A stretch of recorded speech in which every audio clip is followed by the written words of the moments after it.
Allen Company, 47 years young and a proud sponsor, wishes OOIDA all the best as you celebrate 50 years.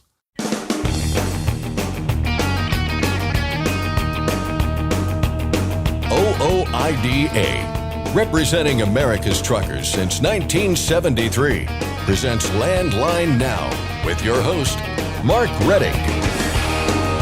What's driving the push for autonomous vehicles? Missy Cummings of George Mason University thinks Silicon Valley is partly to blame, but she predicts a serving of humble pie in the not-so-distant future.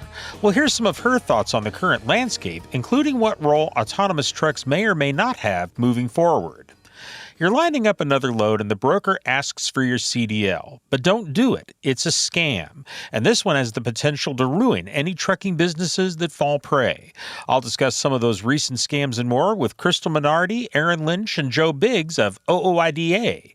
And finally, the fall shipping season is getting closer. Coming up in today's Market Update, Landline Now's Ashley Blackford finds out if DAT has seen any signs of freight picking up during the last quarter of the year. But first, the news with Scott Thompson.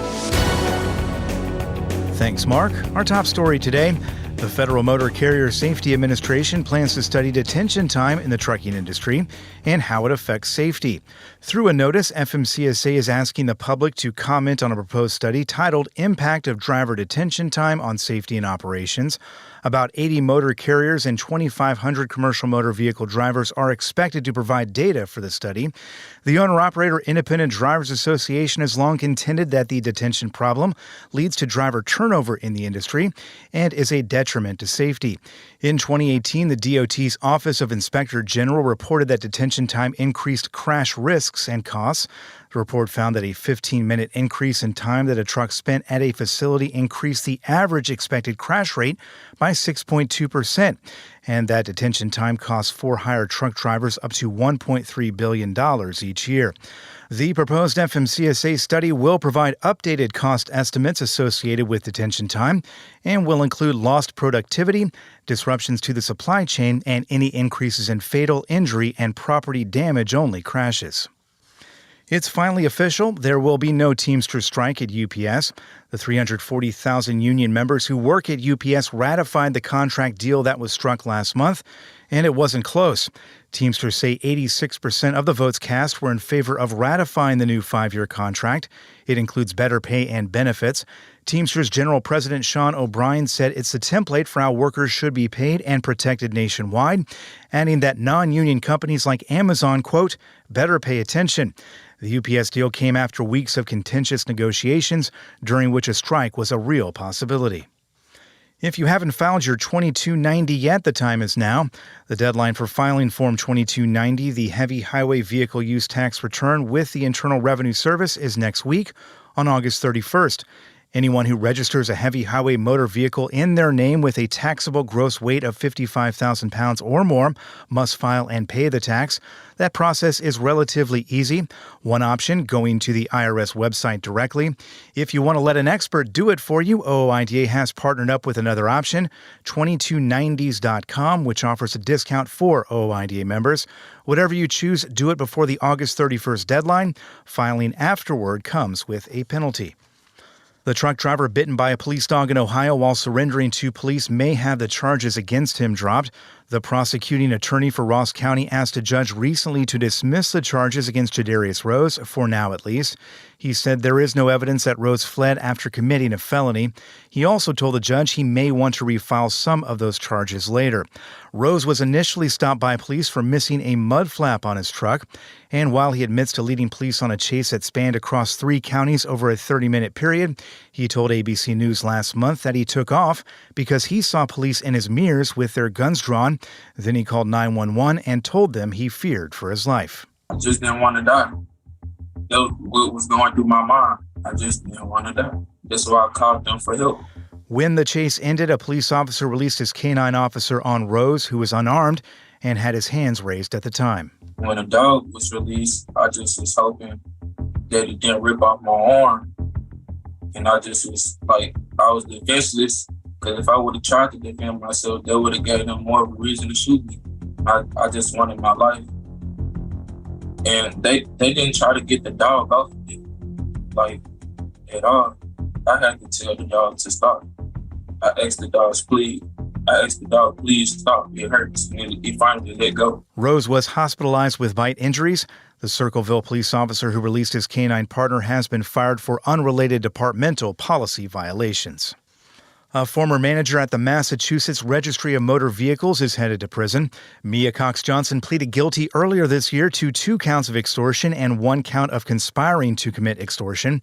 The U.S. DOT Inspector General's office says between late 2018 and the fall of 2019, Cox Johnson accepted money in exchange for giving passing scores on learner's permit tests for both CDLs and passenger vehicle driver's licenses, even if they did not pass. Applicants were told to request a paper test instead of taking the test on the RMV computer. Cox Johnson personally graded the paper test to give the applicants passing scores.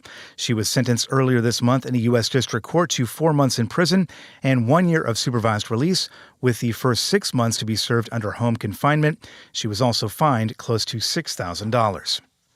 A new law soon taking effect in Texas will introduce variable speed limits to state roadways.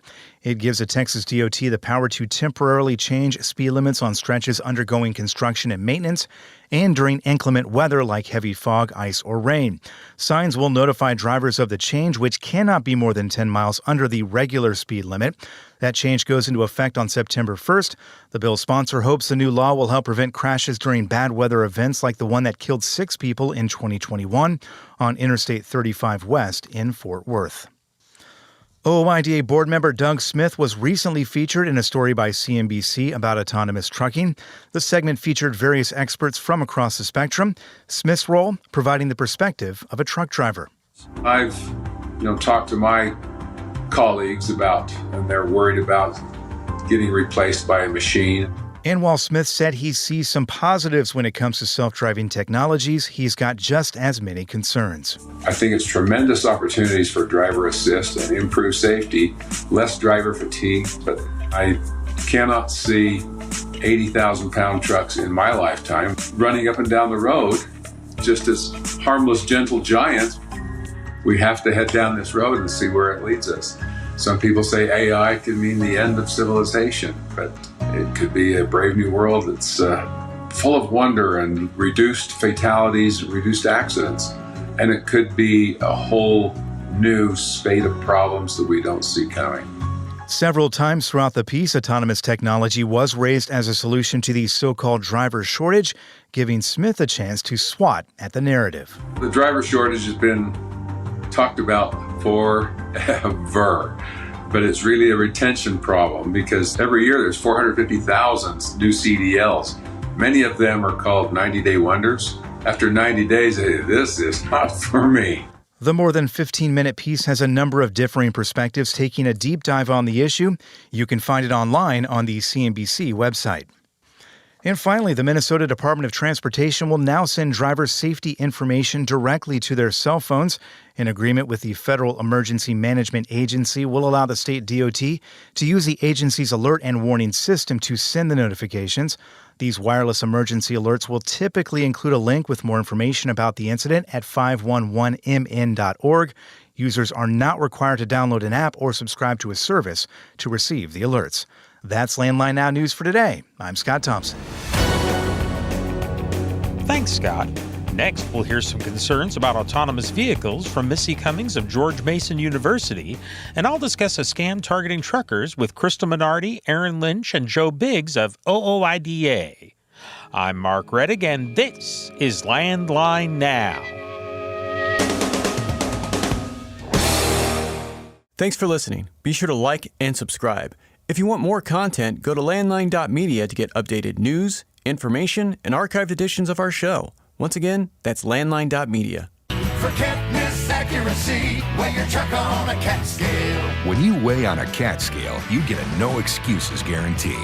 You can now save time weighing by using your smartphone. Find out more at weightmytruck.com. Since you started, what you've loved about trucking is the freedom. Heading out on your favorite route, a good driving song, and thinking about truck insurance.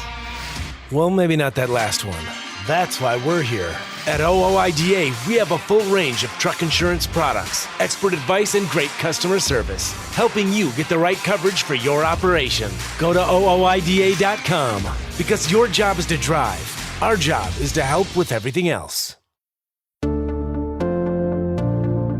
Welcome back. We're going to spend the next several minutes diving into a topic that everyone seems to have an opinion on, that being autonomous vehicles. Our next guest certainly does, and it comes with a high level of expertise. Missy Cummings used to be a senior safety advisor to the National Highway Traffic Safety Administration. Now she's an engineering and computer science professor at George Mason University, and she joins us on the line now. Missy, thank you for being on the program. Thanks for having me. You have an interesting background. I mentioned your time there at NHTSA. You're a former fighter pilot, and you're really tuned into this push for autonomous vehicles that we're currently watching. I'm curious to start off here. What is it about this particular topic that has really drawn you in?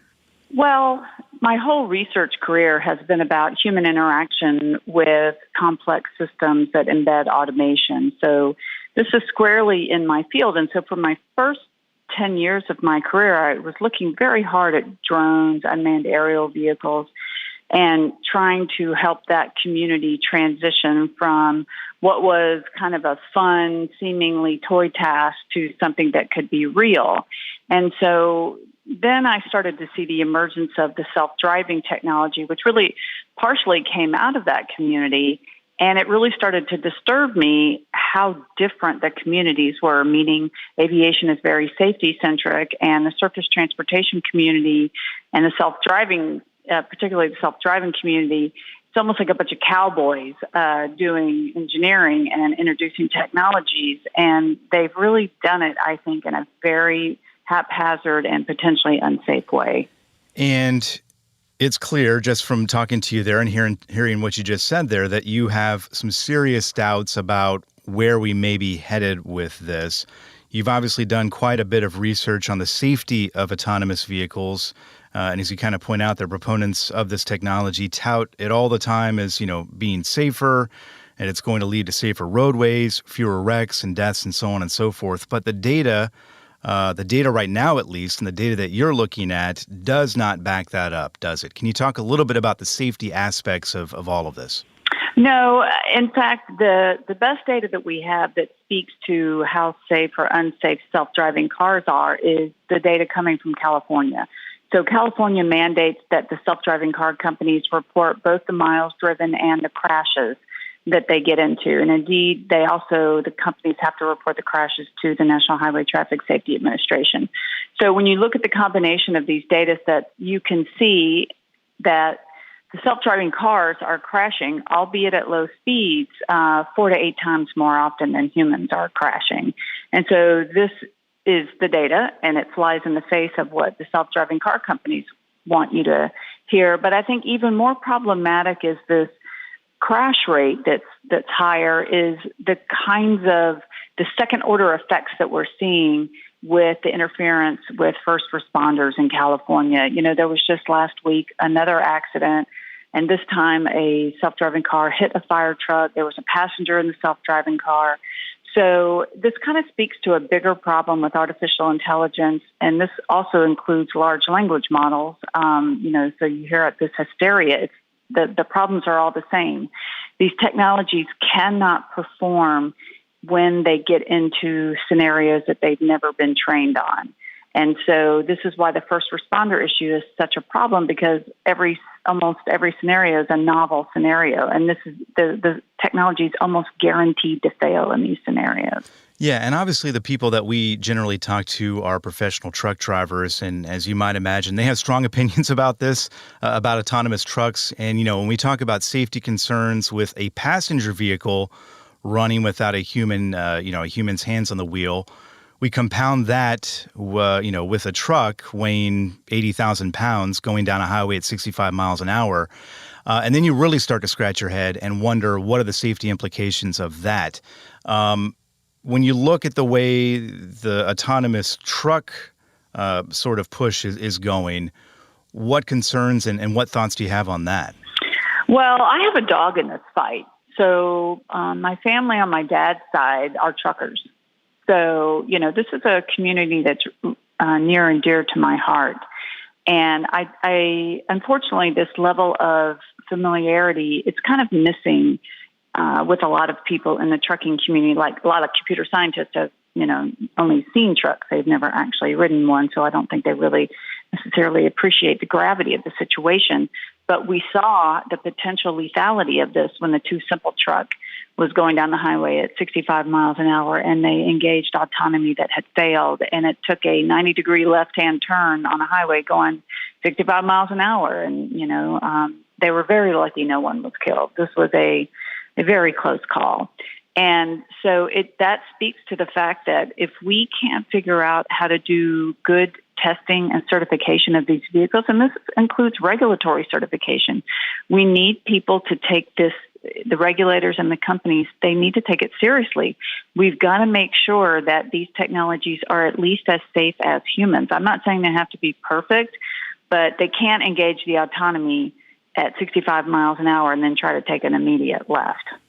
Yeah, I mean, it feels to me, and you've kind of touched on this, but it feels like we are just rushing things at a hazardous pace here. And the problem, obviously, with rushing this particular piece of technology is that lives are literally at stake. Is this just a case of trying to push this technology too quickly? Is the motive here greed? Am I way off base? I mean, the payoff here is being able to play Candy Crush, I guess, while behind the wheel. I'm just not quite sure, what's driving this speed to get to the finish line when we're talking about technology that literally is putting people's lives at stake. I hear you, and I think that if I take the side of the companies, I would say, look, they're going to tell you it's not that the driver would be playing Candy Crush; it's the driver's not in there at all. That we can really scale up freight trucking if we don't have to have drivers in the truck at all. And from a business economic standpoint, I get that. The problem is that the technology is nowhere near capable of that. And when you say, is it greed? I don't know if it's greed as much as it is the way that Silicon Valley works, and a lot of the companies that are doing this in trucking are coming out of Silicon Valley. They rely on venture capitalist funding. And so there's all these people who have poured hundreds of millions of dollars into these autonomous trucking technologies, and they want their money back. So the companies themselves, I think if the companies had never taken venture capital funding, they would be doing this development at a more reasonable pace. But because there's venture capital funding, there's a lot of external pressure to perform. But my prediction is that, and we've already started to see it, that the self-driving trucking companies are starting to fold, and I do not think that they will survive past 2024. That's interesting. As we look down the line a little bit further in 2024, and again, even maybe even longer than that, what is going to be, I guess, a solution to all of this to make sure that we are not putting lives at stake literally on the roads here? Is it that regulators are going to need to step in and put some safeguards in place? Who is going to be responsible here, if and when this does take the next step? Yeah, I think it's clear that from a federal level, FMCSA is just kind of standing back and taking a wait-and-see approach. The real regulation is going to happen at the state levels. We've already seen this in California. California is debating, they've kept the trucks out from testing. I actually am not opposed to the trucks doing testing with a safety driver in them because, that's the only way we're ever going to learn and advance the technology. But I think that the trucks should have to demonstrate an actual driving test under the different kinds of conditions, including off-nominal conditions. This is serious. If one of these trucks, does not perform correctly, it's not just going to be the truck driver that dies. It's going to be a bunch of people on the road, right? And I think that, it's not that the companies aren't taking this seriously. I think they are. I think this is why you saw Waymo Via recently fold. I think they realized this was way beyond their ability to do safely. And it's, the higher speeds just make this a very difficult situation. So I think the states will eventually, but I'm afraid that if there's a death either in a passenger car or an autonomous truck, it's really going to set the whole industry back. Well, then also, if you're looking at 2024 and you said a number of these, autonomous trucking companies you think are probably going to go under at some point next year, where does that leave things? I mean, basically, people would be starting over at zero, essentially, it sounds like. Well, I don't think it's a start over at zero. Waymo Via, Waymo has a product, and it's going to continue to be able to operate, my prediction is, in limited urban areas. And they haven't completely dissolve Waymo Via. They've just put it on the real back burner. So with any luck, there will be slow but steady progress such that they could eventually transition back to self-driving trucking. But I think that the companies bit off more than they can chew. They just can't do this kind of operation right now on both fronts, meaning passenger cars and self-driving trucks. And I think they need to get one of those domains to work before they can move to the other. So we've already gotten your crystal ball out once. Let's do it one more time here as we kind of look to the future. As we look at all of this autonomous technology, autonomous vehicles, autonomous trucks, and so on and so forth, where are we headed? How long is it going to take? And what is that going to look like? I know that's a big question, but in terms of time frame and exactly what it's going to be, what do you think that is going to be? Are we talking partial autonomy? The different scenarios are all out there, but what do you foresee being ahead of us in the future? Yeah, I think we're already seeing it. I think you saw this from Too Simple, that Too Simple is starting to move towards ADAS, the driving assist systems. I think that in the near term, you're going to see more meaningful automated driving assist systems as an offshoot, a pivot, if you will, on this technology. I don't see self-driving trucking coming anytime soon, although I do think that self-driving cargo delivery, small-scale, purpose-built, like the Neuro models, I think you will see some success in that field. And indeed, this is not threatening anybody's job. I mean, this is a job that they can't get enough drivers, for example, to do last mile delivery. So I think we're going to end up in a good place. I think we're going to end up with some autonomy in last mile delivery. I think we're going to end up with driving assist in trucking systems. And so, despite all the problems that we have, I think we're going to end up in a good place. Well, that's encouraging. I just wonder, and I worry as well, that, we are maybe going to have an event, like you mentioned earlier, in which something horrible happens and people do lose their lives. Hopefully we don't get to that point and that doesn't happen, but maybe it will take something like that to open people's eyes to this. I'm not quite sure, but this is something you feel like we're going to get to a good point at some point here. This is going to take some time. Right. I mean, I think the reality is both with self-driving cars and ChatGPT and the other large language models, there's this initial hype expectation that these technologies are going to change our life. And then reality sets in. And, now if you're a company and you're using ChatGPT, you have to hire a bunch of people to correct its hallucinations. You have to do the same thing in self-driving cars. And hallucinations in ChatGPT aren't going to kill you. Mm-hmm. Hallucinations in your car will.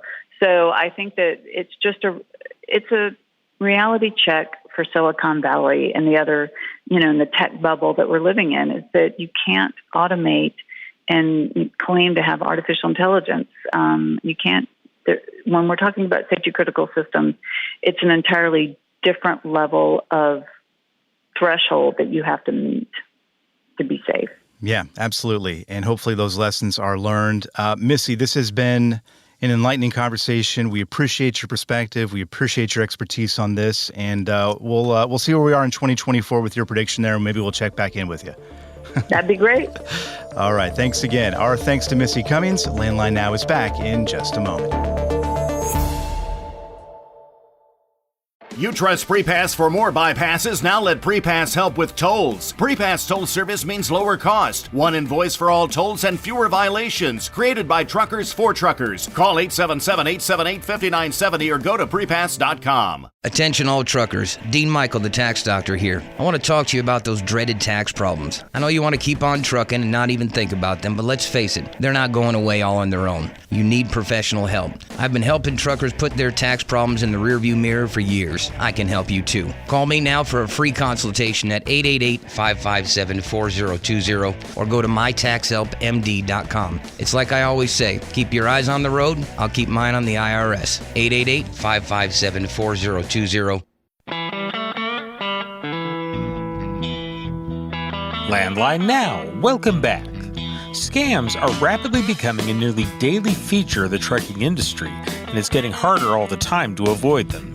Here to discuss some recent scams, along with several other topics, are Crystal Minardi of OOIDA's Permits and Licensing Department, and Aaron Lynch and Joe Biggs of the Association's Business Services Department. Thank you all for joining me. Thank you. Thanks for having us on. Thank you as always, Mark. Crystal, let's start with you because this is something that's come up very, very recently. It's kind of the latest thing out there, and it involves people's commercial driver's licenses. Can you explain what's happening, basically? Well, I mean, just like we had talked about, I think it was last week, FMCSA had put in a temporary adjustment when updating your MCS 150. That's the form to update your DOT number.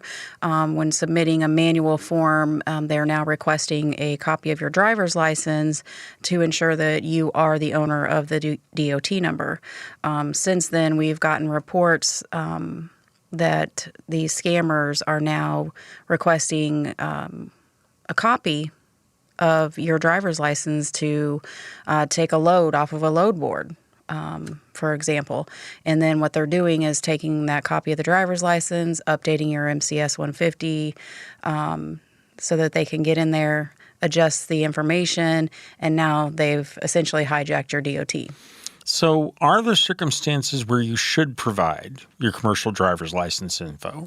If you're dealing with a reputable broker, they are not going to ask you for a copy of your driver's license.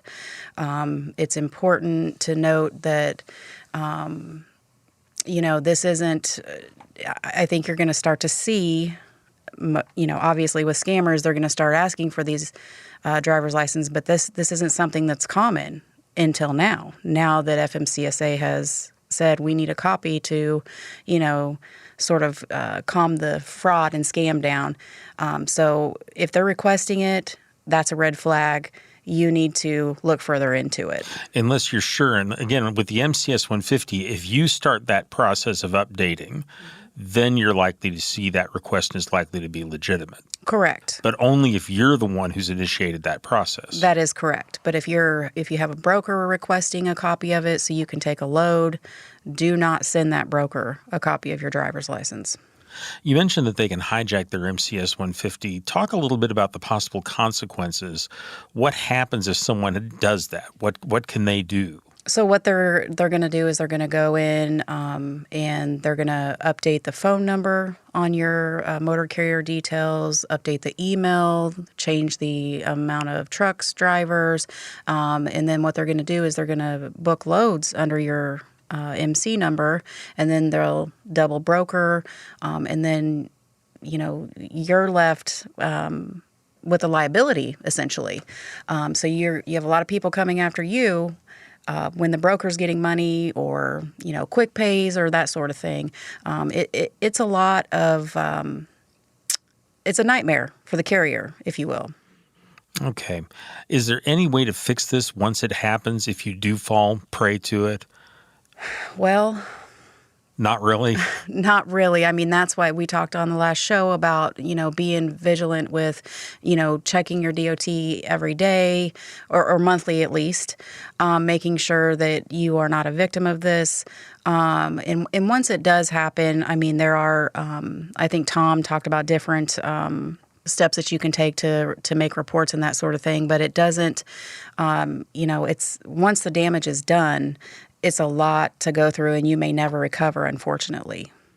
Okay, so very, very definitely be vigilant about this and avoid if at all possible. Absolutely. Is there anything else people need to be aware of about this particular scam? They just need to be very mindful of who they're working with. I can say that they can reach out to shippers and haul directly. You know, it's very common for you to go to a load board, especially with some of these larger load boards. We have reached out to some of the larger load boards ourselves and requested that they put a warning on their sites. You know, that if brokers are requesting copies of their CDLs, don't do it. If you have a situation like that arise, you know, give us a call. You know, we're happy to help discuss this with you, or you know, contact the shippers directly. You know, make sure that the load that you are, you know, accepting is the actual shipper or broker that you're dealing with. And go through the normal things like credit check and so on and so forth to make sure it's a legitimate broker. Correct. Check their bond and so on. Correct. Okay. Well, guys, let's go on to some other scams that are out there, and there's quite a few of them right now. Aaron and Joe, there's some that are coming now through text messages because apparently they weren't coming through enough different places. What kind of scams are coming through these text messages? Most of the scams coming through text, they're not quite as nefarious as the changing the information, but they're still scams nonetheless. It's typically groups that have formed businesses with names that sound, you know, pretty official as far as the FMCSA is concerned, and they're messaging people. They started out mailing, then emailing, now text messaging to get you to update your DOT number, maybe your UCR. You know, around that time when it's due, they don't check to see if it's updated. They just text you this information, hoping you'll respond and pay them to do it, even if it doesn't need to be done.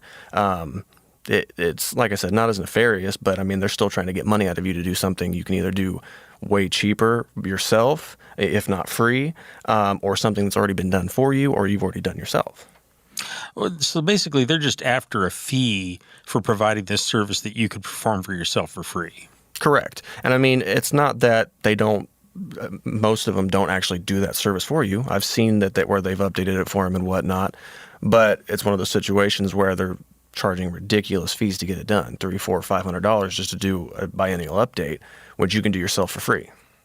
How do you tell a real nose from the fake? Because you mentioned a lot of these folks are using names that are very suspiciously close to sounding like part of the DOT, but they're not. How do you tell the real from the fake here? Typically, the DOT, the Department of Transportation, is only going to mail you letters if they have something that you need to take care of. Text messages and even emails really aren't something they're going to do. And especially on like the letters and the emails, if you look at the bottom, there many times you'll see that it'll say we are not affiliated with the Department of Transportation or FMCSA. And of course, if you have any concerns about it, you can always reach out to us, and we'd be more happy to look at it for you, go through it with you, try and figure out what's going on, or if you even need it done. Okay. And folks, that phone number is 816-229-5791. Ask for business services. Again, 816-229-5791. And I will also add to that, FMCSA will never ask you for money, ever. And a lot of these, that's the first thing out of the gate. They're going to ask you for astronomical amounts of money, so keep that in mind as well. And they will not text you. No. Yeah, that's not something that they do. Do they email? They do. If you have your own authority, they are, with this URS system, you do have to have a valid email. And when you're applying, you will select if you want to be contacted by email, mail, or both. That is, typical to select both. So you're getting contacted by them. But those emails are not going to be contacting you to do your biannual updates and that sort of thing. That's not what that's utilized for. What is it utilized for? Well, they're going to, for the letters that you, like when you're going through their protest period for getting your own authority and that sort of thing. Okay. So again, just be aware, keep an eye on it, look for the telltale signs. Right. And if you're not sure, call us.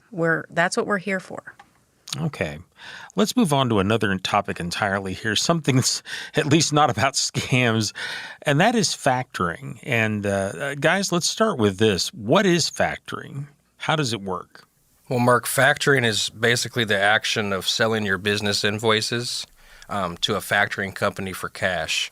And what it does is it provides you the immediate cash flow that you need to stay afloat, because brokers have a 30-day period that they write into their contracts to where they will not pay you. So that helps fill that void for that time period.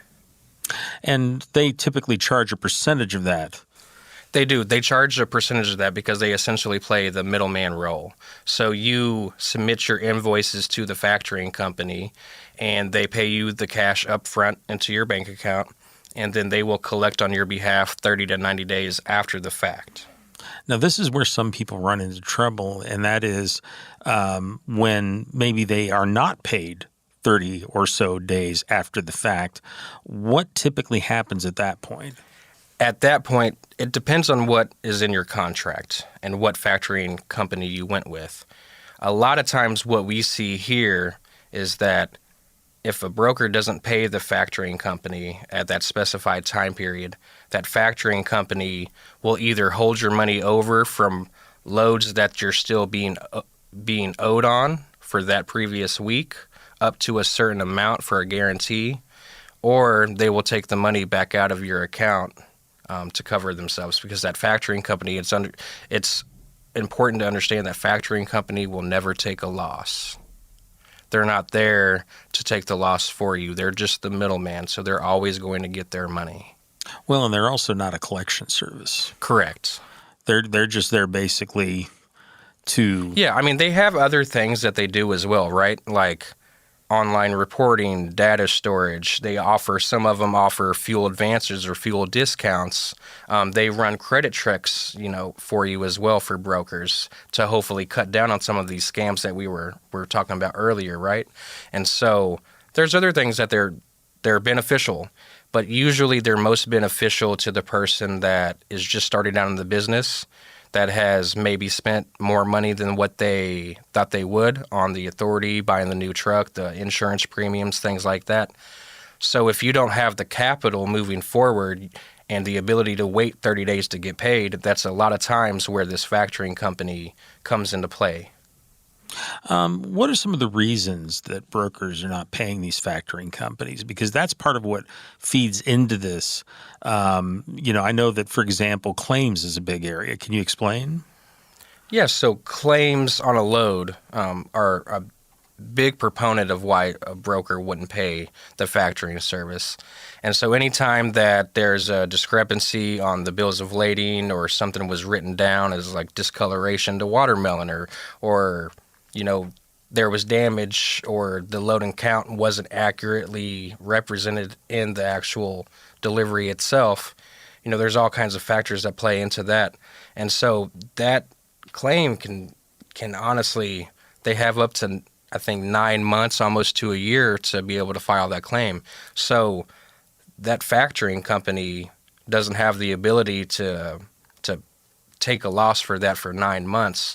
And so they're going to go ahead and they're going to take that money back out of your account to at least cover for it until the claim has been decided on. And that's not an overnight process. When some people get caught up on and they get enticed by non-recourse factoring, which they believe means if for whatever reason the broker doesn't pay, then they're good. They can go on their day without their money, or the factor can go on their day without the money. But most of those non-recourse agreements have stipulations that there's almost no way every single broker they're dealing with, or maybe even any broker they're dealing with, can hit. It could be the credit rating of the broker. It can be the amounts that are involved, just exactly what the claim is for. They make it almost impossible to actually have non-recourse factoring, and that's what people get hung up on, and that's something they need to watch out for. Okay. Well, folks, we're out of time for these topics, but I want to thank you all very much for the information. It's very helpful. Thanks for having us on. Thank you. Thank you, as always. I've been talking with Crystal Minardi of OOIDA's Permits and Licensing Department and Aaron Lynch and Joe Biggs of the Association's Business Services Department about principally some of the scams that are circulating right now. We'll be back in a moment. I'm Mark Reddick, and this is Landline Now. Firestone tires are for more of everything. More miles for every tire dollar, and more confidence in your fleet. At Firestone, we help fleets save with dependable value. Find your local Firestone dealer today at firestonetire.com/dealer. Ready to make more money? Use a better load board. For a limited time, get 50% off Truckstop Loadboard Pro. Just go to truckstop.com/go and enter promo code READY2023 when you purchase Loadboard Pro. It's tested and proven. Burn 2.1% less fuel when you balance all wheel ends with Centromatic. Call 800-523-8473 to get the OOIDA discount. Landline Now. Welcome back. There are a number of critical questions you need to answer in order to run a successful trucking business. Among the most important of those questions are, where's the freight going to be and how much is it going to pay? Today, Landline Now senior correspondent Ashley Blackford will bring us answers to both of those important questions with a look at this week's freight markets with the folks from DAT. Here's Ashley now with the report. Thanks, Mark, and hello once again to Robert Rouse with DAT. How are you doing today, Robert? I'm doing great, Ashley. Thanks for asking. Now, as the fall shipping season gets closer, has DAT seen any signs of freight picking up during the last quarter, and what's happening in the market this week? Yeah, definitely something we're watching. So far, we have seen the freight volume actually tick down and maintain towards the lower end of some of the historical trends we've seen for this time of year. Last week, we actually saw a decrease in about 16.7% of total load volume to just over 1 million loads last week. Based on the past, we typically see the market pick up a little bit of steam in the first week of September, sometimes the second week of December. However, if we continued to track towards 2019 load volumes, we would still expect a smaller jump in load volumes.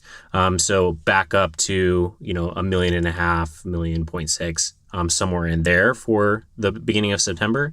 And so that's something that we'll be watching for very closely.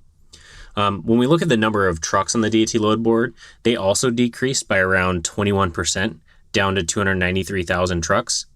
The big event to watch, however, this week that will have an impact on the spot market is the CVSA Brake Safety Week. That goes from August 20th through the 26th.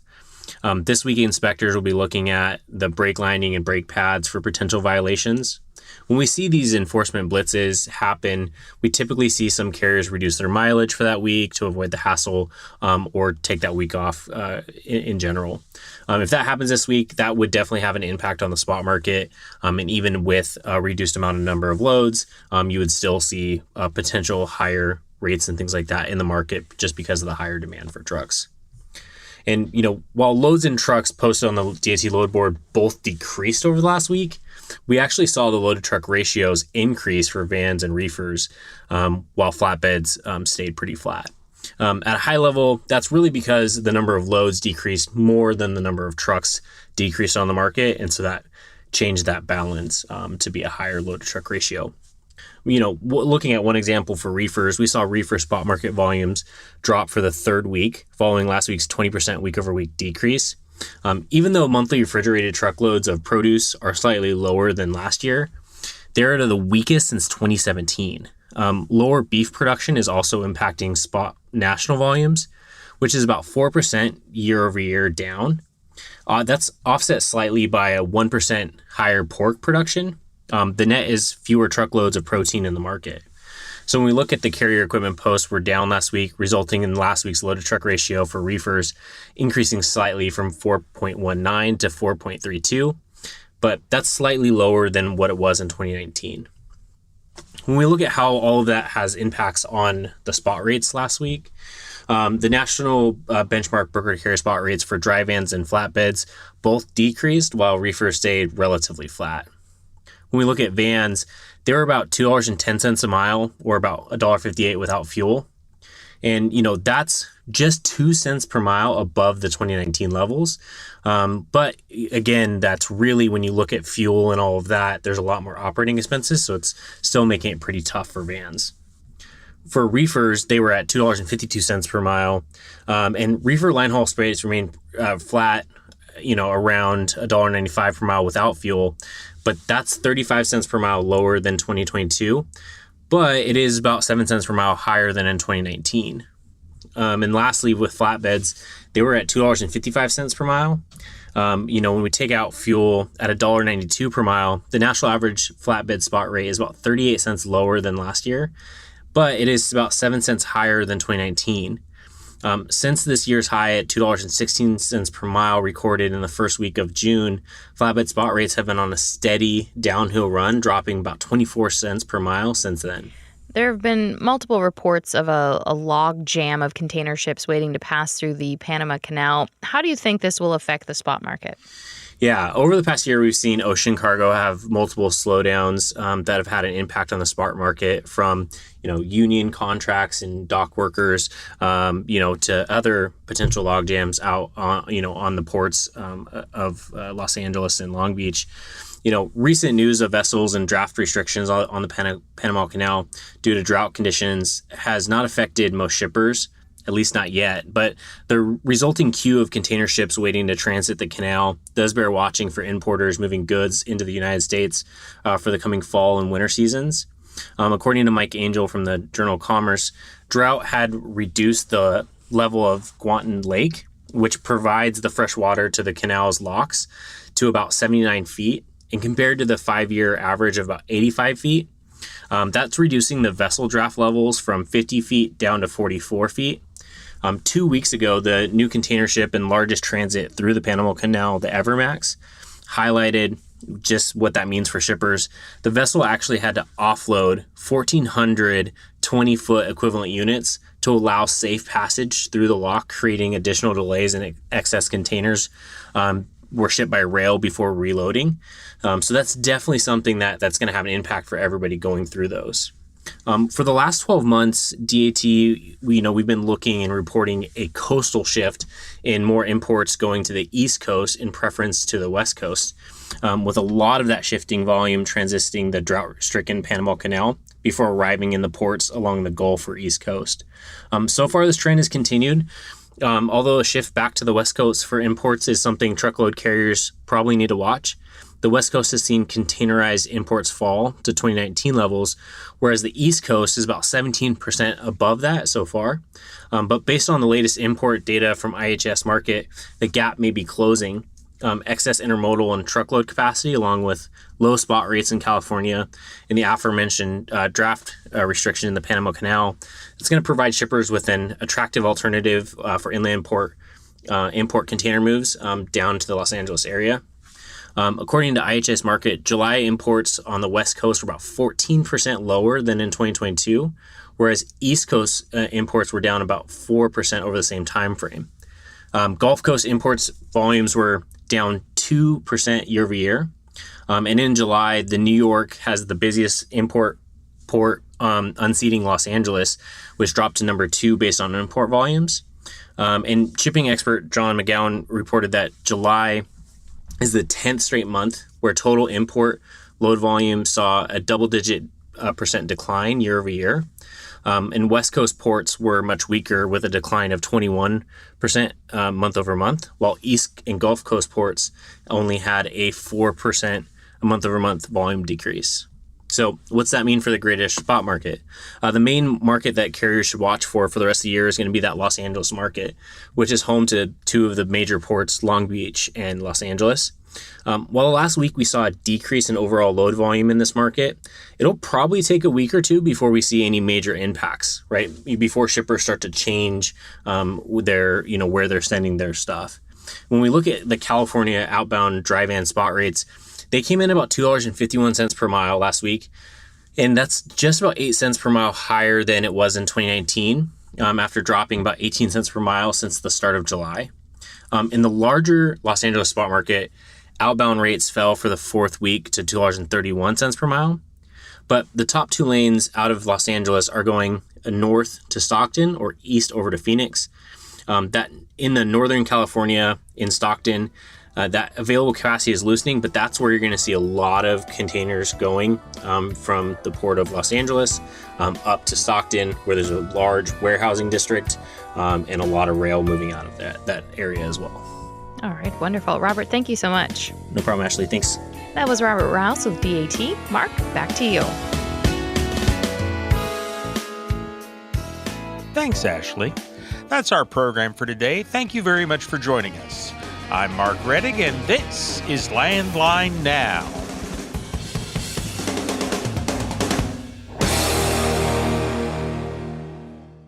Thanks for listening. Be sure to like and subscribe.